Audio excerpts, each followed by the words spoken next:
Sumaatin po ang kapayapaan ng Panginoon, mga kapatid. Muli bago po tayo magpasimula ng ating topic, mag-alay po muna tayo ng awit para sa Panginoon.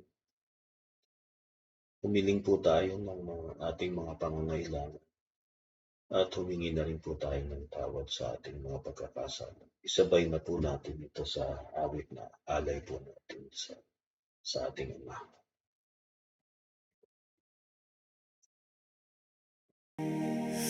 By wisdom the Lord founded the earth. By understanding He established the heavens. The Lord reigns, He is robed in majesty. Clothed with strength, the world stands firm. The heavens declare the glory of God. The skies proclaim His work.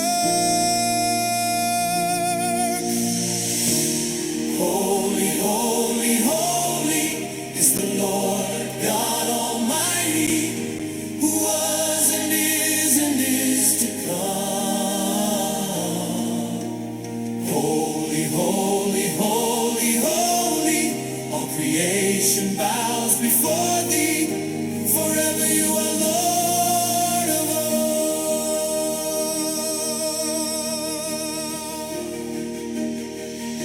He stretches out the heavens by His power. He treads upon the waves of the sea. Behold, these are but the outskirts of His ways.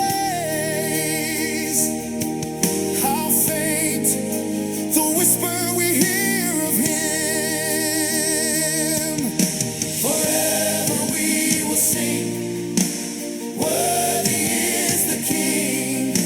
Glory to His name, Jesus Christ reigns.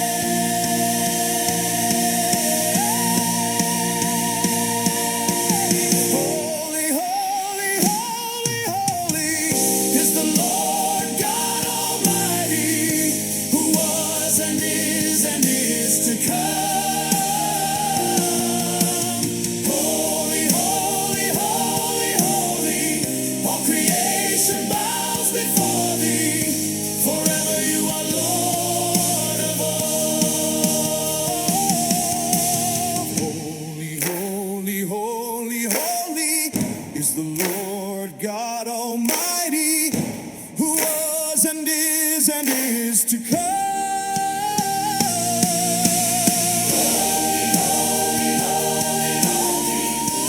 Creation bows before Thee. Forever You are Lord of all.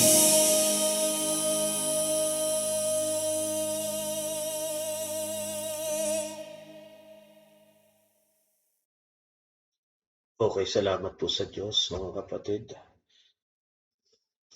Ituloy na po natin ang part 2 po ng ating topic tungkol po sa pag-interpret naman ng scripture sa panahon natin. Ito po yung scriptural anchors. Okay, testing and discernment. Kasi napag-usapan natin, di ba mga kapatid, ang banal na espiritu ang gumagabay. Ngayon, paano naman sa panahon natin aabusuin ng, let's say, nagpapanggap na mga ngaral na ito yung turo sa kanya ng banal na espiritu? How do we test? How do we discern whether it is indeed from God, from the Holy Spirit? Tingnan nga natin. Ito po ang listahan ng mga talata. So, sabi, unang 1:4:1, Beloved, do not believe every spirit, but test the spirits to see whether they are from God. For many false prophets have gone out into the world. Kahit nung panahon pa ng mga apostol, marami ng false prophets. Lalo sa panahon natin, mga kapatid, iba-iba yung mga sekta na yan. Kailangan natin examine. kung ang espiritu ba na gumagabay sa kanila ay espiritu ba ng Diyos.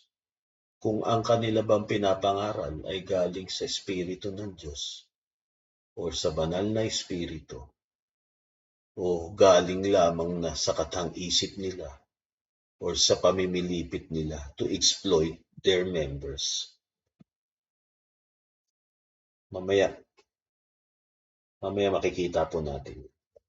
So Acts 17:11, now these Jews were more noble than those in Thessalonica.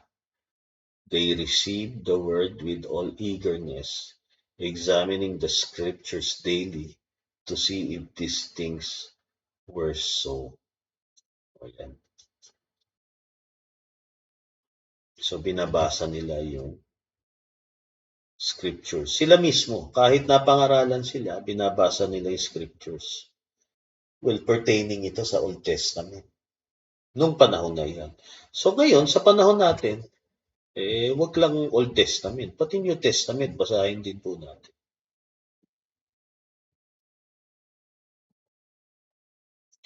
Ito, unang Korinto 14:37. If anyone thinks that he is a prophet or spiritual, he should acknowledge that the things I am writing to you are a command of the Lord.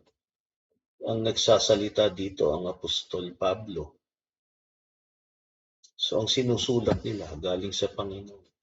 So yan yung ibig sabihin na nasa Biblia. Kaya nga kasali rin ang mga apostol sa panahon natin, mga kapatid. Kasi nung panahon nila, nung panahon ng mga apostol, Espiritu Santo talaga kasi yun ang iniwan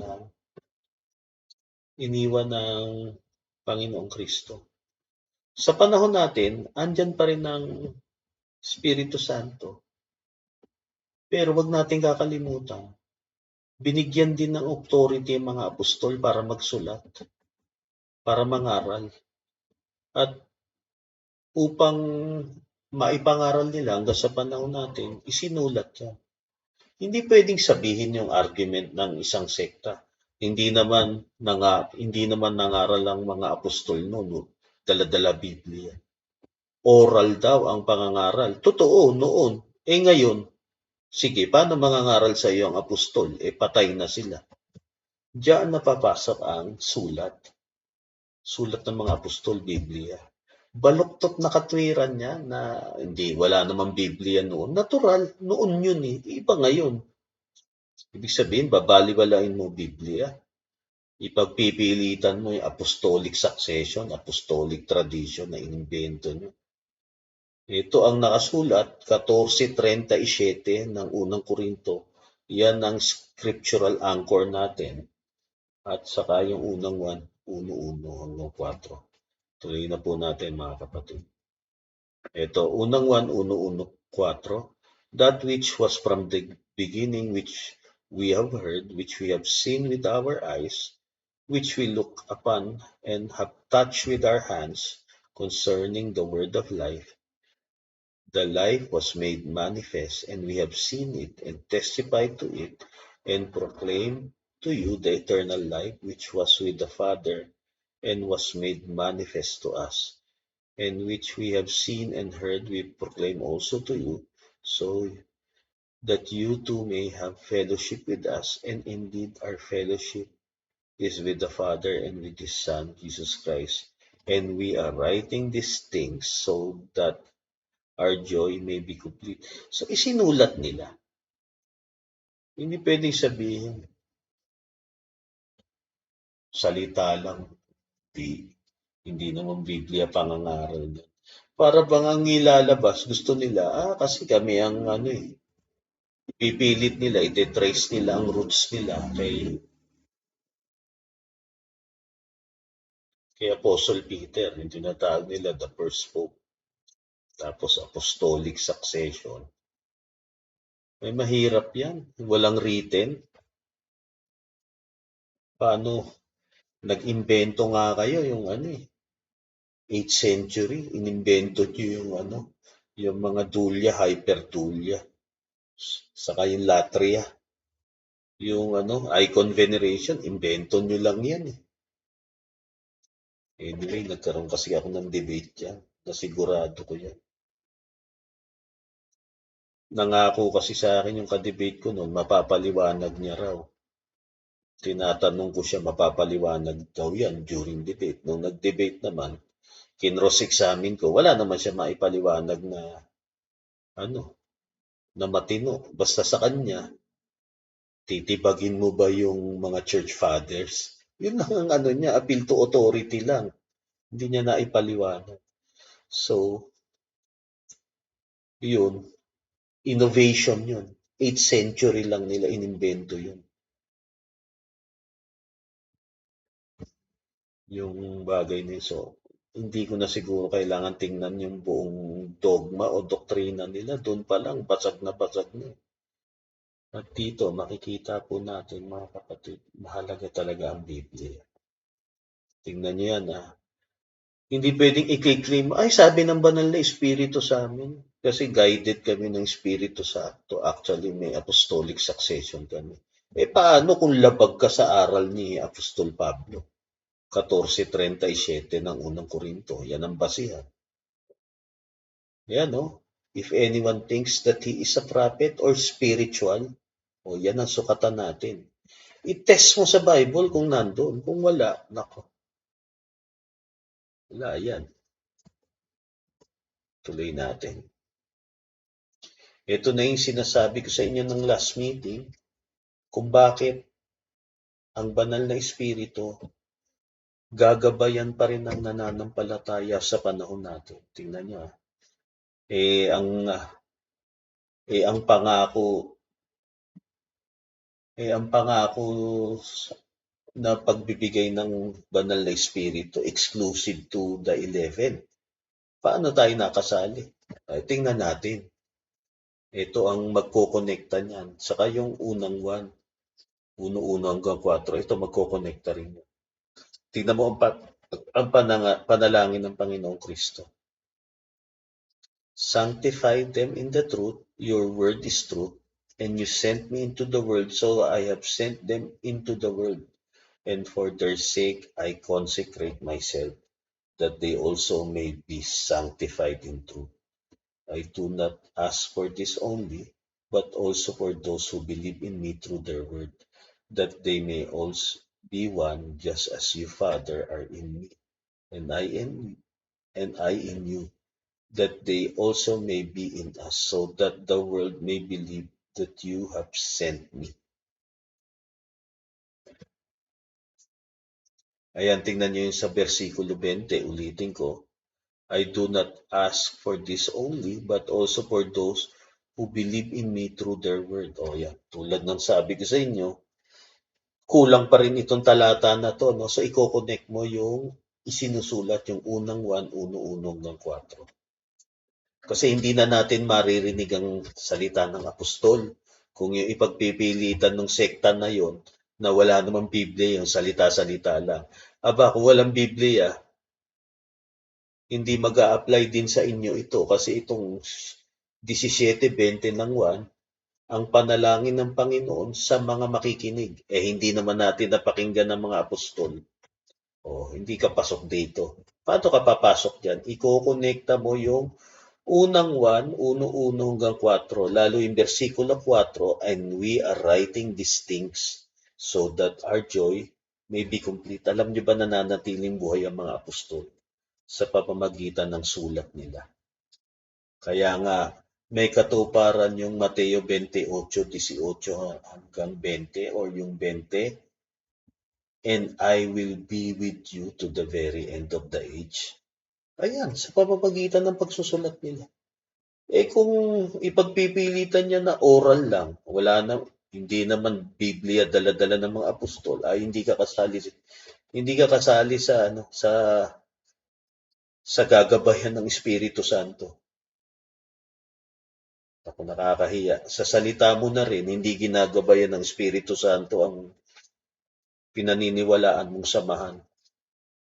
Kung ganyan ang pipilit mo na oral.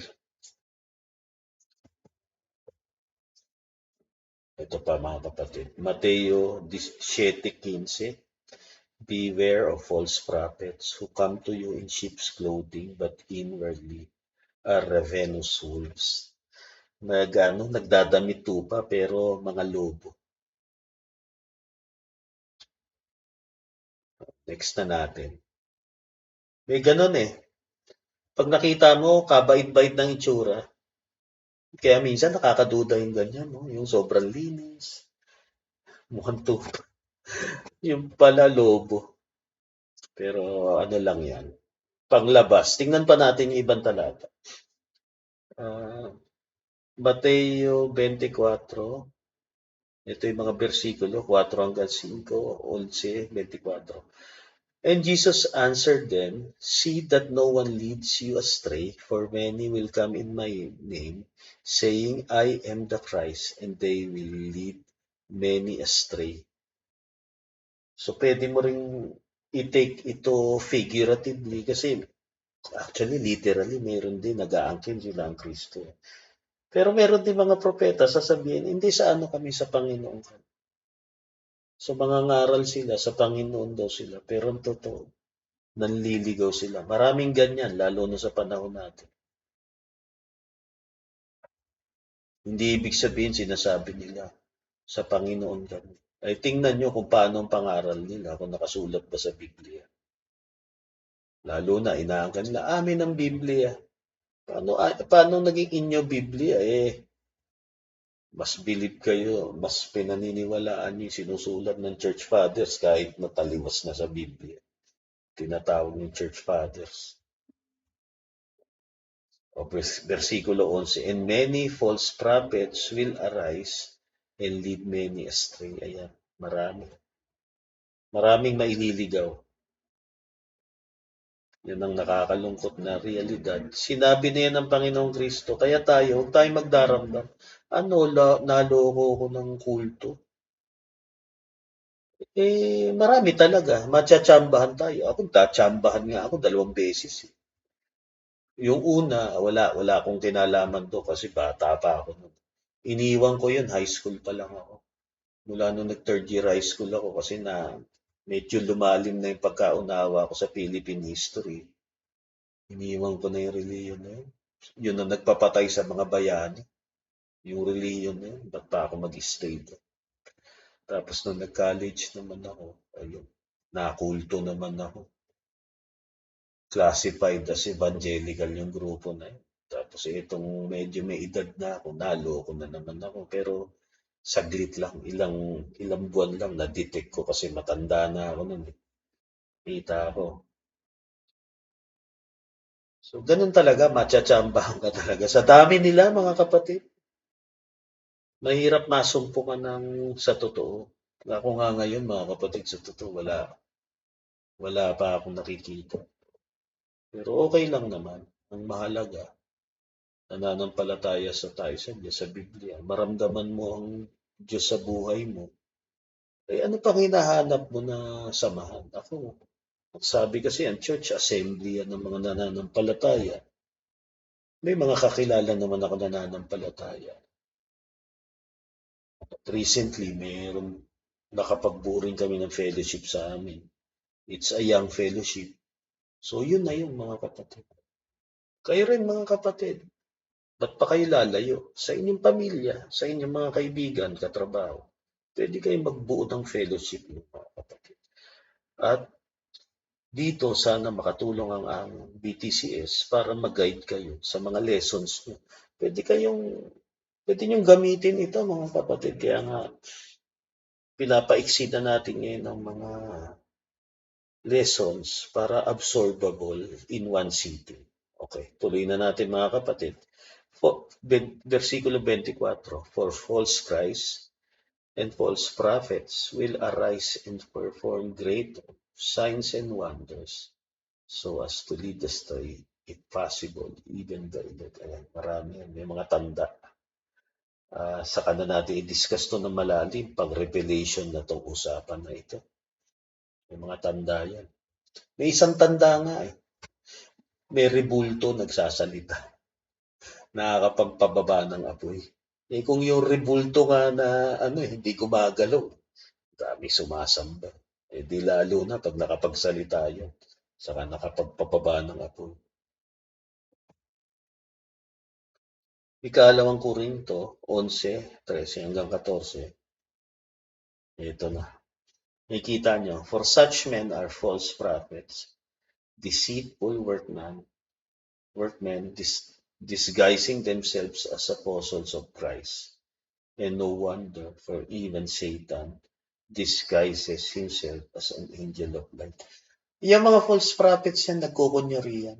Magpapakilala yan. Nung panahon nito ng Apostol Pablo, nagpapakilalang apostol daw ng Kristo. Well, we can learn from this kasi nauulit lang naman din yan. Kahit sa panahon natin, may gumagawa. Sa Panginoon daw sila, pero hindi totoo yan. Tingnan nyo, 2 Peter 2:1, ano naman sinasabi? But false prophets also arose among the people, just as there will be false teachers among you, who will secretly bring in seductive heresies, even denying the master who brought them, bring about themselves swift destruction. Ito ang nakakatakot. Nangyari ito sa mga apostol. Within their group, within their ranks, merong bumangon or merong mga nabuo na false teachers. Nagtuturo ng mga heresies, heretic, labas sa pananampalataya, taliwas sa pananampalataya na ipinasa ng Panginoong Kristo. Pwede rin mangyari yan sa panahon natin. Nakabuo na kayo ng fellowship. Nako, may nagpapasabog ng basura kung ano ng kalokohan tinuturo. May ganyan. Kaya isang challenge din yan kapag nakabuo kayo ng fellowship. Bantayan nyo. Minsan may magiging false teacher dyan. Sawatain nyo. Labanan ng debate yan. Kung matigas ang ulo, labanan ng debate. At kung hindi pa rin niya maintindihan, talagang wala nang pag-asa yan. Matigas ang ulo. Paliwanagan mo.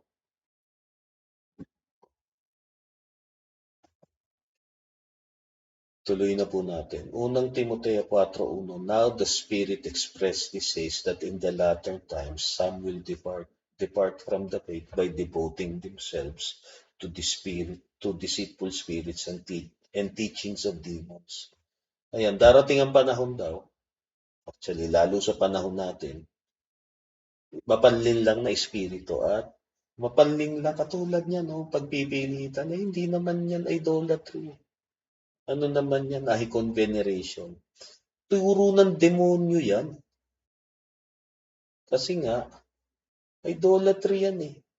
Kinasusuklaman ng Diyos yan. Di naloko, di may manluloko espiritu. Kayo naman, nagpaloko. Turo ng demonyo yan. Nasa sa inyo na yan, mga kapatid.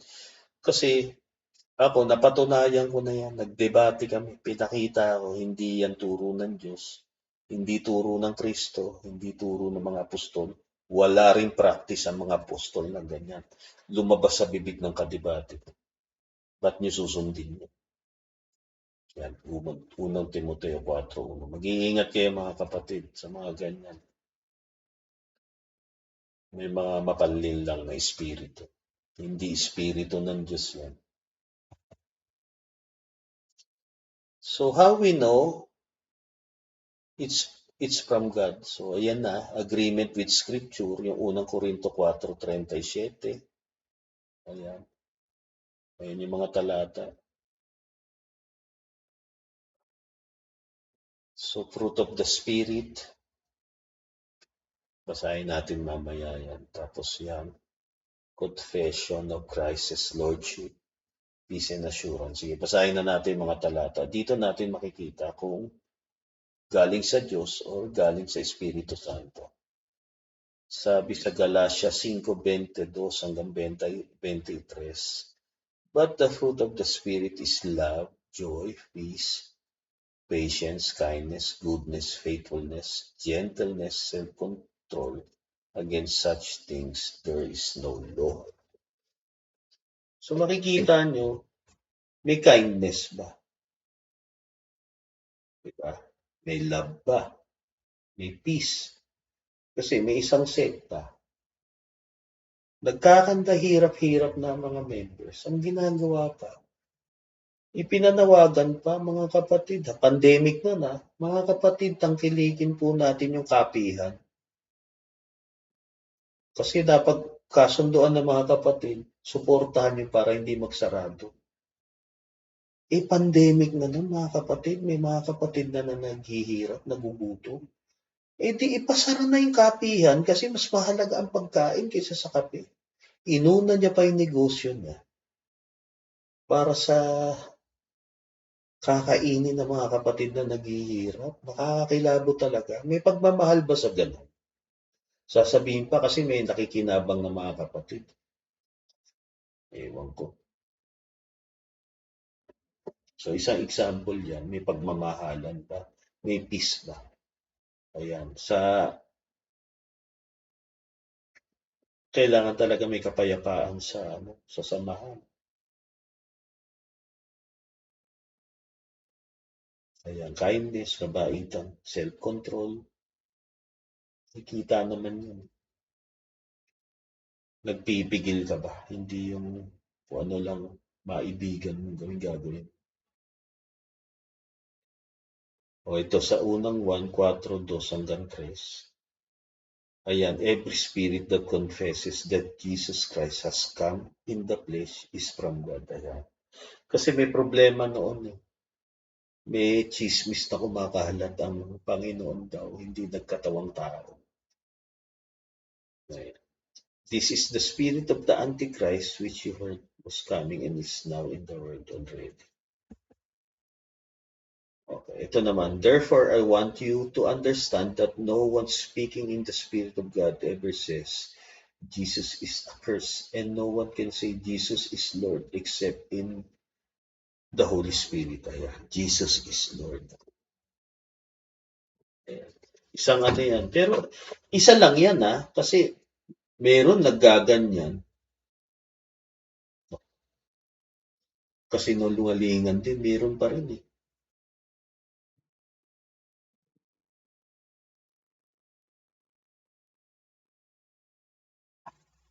Ingat pa rin tayo mga kapatid. Nag-e-evolve ang kalokohan. Ay, ay, ay. Iba kasi yan eh. Panahon kasi yan ng mga apostol. Kasi i-connect natin I-connect natin. Balik natin yung talata.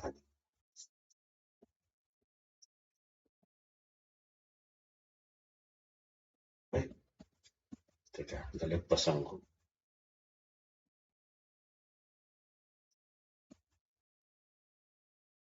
Ito, unang Timoteo 4:1. Ganun nakademonyo yan, tas deceitful spirits. Yan, nasa level na sila ng ganun. Kaya na magsinungaling. Pati yung pagsabi na Jesus is Lord, kakayanin. Kasi itong panahon na to, hindi nila kayang gawin yan. Noong panahon nila na yun. Ngayon, yun na yung prophecy. Maraming ganyan. Kung makapagsalita ng salamat sa Diyos. Kaya nga iba, irritable sa salamat sa Diyos. Kaya lang nakasanayan ko na rin.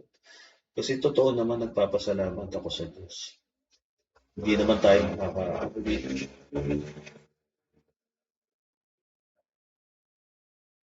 wala namang kabutihan na nagsusimula sa tao, kundi sa Diyos. Kaya, gano'n naman. Although, nagpapasalamat na rin ako in particular sa tao. Like, Brad, salamat Okay na yun. Hindi na ako masyadong laging salamat sa Diyos. Pero, meron pa rin.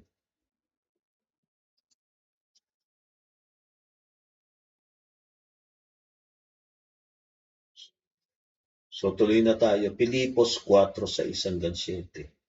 Do not be anxious about anything, but in everything, by prayer and supplication, with thanksgiving, let your requests be made known to God, and the peace of God, which surpasses all understanding, will guard your hearts and your minds in Christ Jesus. Ayan. May peace ka talaga mararamdaman. Nababantayan ng puso mo. Natandaan niyo ba, sumali kayo sa isang sekta, sa isang samahan. Pagdating niyo doon, ang orientation kaagad, mga kapatid, daranas kayo ng ah, pagsubok, yung bautismo sa apoy. Ay, ay, ay. Akala ko ba kapahingahan, ba't ganun ang orientation? Alam niyo kung bakit, mga kapatid? Hinayaan lang kasi ng Diyos na makinig kayo ng aral kasi nung una naman wala namang problema eh. Okay naman yung aral eh. Kaya lang pagpasok mo sa loob, yan na. Exploitation na mara.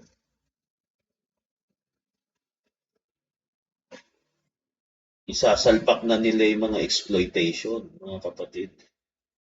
Yun ang Ngayon ang Diyos, syempre, papayagan kayo, kita naman, okay pa eh. Kasi syempre, ang Diyos, the master strategist. Kahit gagamitin ng kalaban yung salita ng Diyos para pang-akit, eh total, okay pa naman sa doktrina. Hindi papayagan ng Diyos yan. Ngayon, pag nandun ka na, pagtawag ng Diyos sa iyo, eh. Pagmamalasakit ng Diyos sa iyo, kaya ka nababagabag. Hindi totoong yan. Ang Diyos ang may control. Kung talagang sa Diyos yan, hindi ka magkakaproblema kapag nasa totoong pananampalataya ka. Ito yan ang talata, mga kapatid. Nagtataka ba? Hindi ba kayo nagtataka pag sali nyo dun sa sekta na yun? Puro problema umabot sa inyo. Pananampalataya ka naman. Kasi nga gusto ka nang lumabas ng Diyos doon. Eh, tigas naman ang ulo mo. Kasi nagoyo ka rin nung nangangaral doon. Na ganun nga ang normal. Isipin mo, mananampalataya ka, magpapabautismo ka, sasamba ka sa Diyos, tapos magkakanda hirap-hirap ka. Anong kalokohan yan? Anong kabobohan yan? Ang nananampalataya sa Diyos, binibiyayaan, hindi naghihirap. Sige po, tuloy na po natin. So the test is twofold. Number one, does it contradict God's word? Ayan. May kita mo yan, may mga false prophets, false Christ, doctrines of demons. Number two, does it magnify Christ, align with Scripture, and produce godly fruit? So yan yung summary ng mga na-discuss natin ng mga talata. So, salamat po sa Diyos. Hanggang dito po tayo ngayong gabi. Magkita-kita po ulit tayo.